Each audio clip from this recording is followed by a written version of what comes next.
நானும் விஜய் ரசிகர் தான். அதுக்காக வந்து இவர் அரசியல் நடிக்கிற வேலையை பார்த்துட்டு போகலாம். சும்மா போயிட்டு கூட்டத்தை சேர்த்துக்கிட்டு இருக்கிறவங்க எல்லாம் டைமை வேஸ்ட் பண்ணிக்கிட்டு ஒரு உணர்ச்சி பொங்க பேசுறது, தம்பி தங்கைங்கிறது, இவர் நண்பன் நம்பிக்கைங்கிறது, இதெல்லாம் வந்து தமிழ்நாட்டு அரசியலுக்கு ரெண்டு பேருமே ஏற்புடையவங்க கிடையாது. நம்ம தமிழ்நாட்டை பொறுத்த மட்டுக்கும் ஐயா கலைஞர் ஐயா வசனம் பேசி தான் வெளியே வந்தாங்க.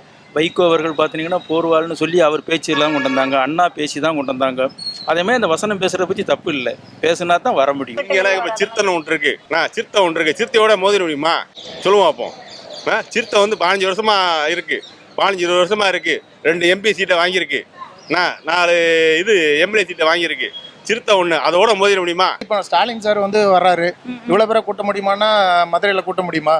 முடியாது. எதோ பேசுறாரு, அதாவது ரிலேட்டட் டு இப்போ இருக்கிற கரண்ட் அஃபேர்ஸா இல்லை டாபிக்காங்கிறது தெரியாம அவர் சினிமாவில் பேசுறதெல்லாம் இங்கே வந்து பேசினாருங்கிற மாதிரி தோணுச்சு. இத்தனை பேர் அங்கே வந்து இவ்வளோ டைம் வேஸ்ட் பண்ணுறதுக்கு எனக்கு தெரியல. இப்போ இளைஞர்கள்லாம் அங்கே வராங்க, அதெல்லாம் அதுக்கு அவங்க ஆதரவு வீட்டிலேருந்தே தெரிவிச்சிருக்கலாம். ப்ளஸ் மேபி ஓட்டு போடுறதுல இனிமே அவங்க ப்ரூவ் பண்ணலாம். பட் நேற்று இவ்வளோ ஒரு கூட்டம், ஒரு அடிதடி, இந்த மாதிரிலாம் உயிரிழப்பு எல்லாம் வந்து கொஞ்சம் தடுத்துருக்கலாம்னு தோணுது.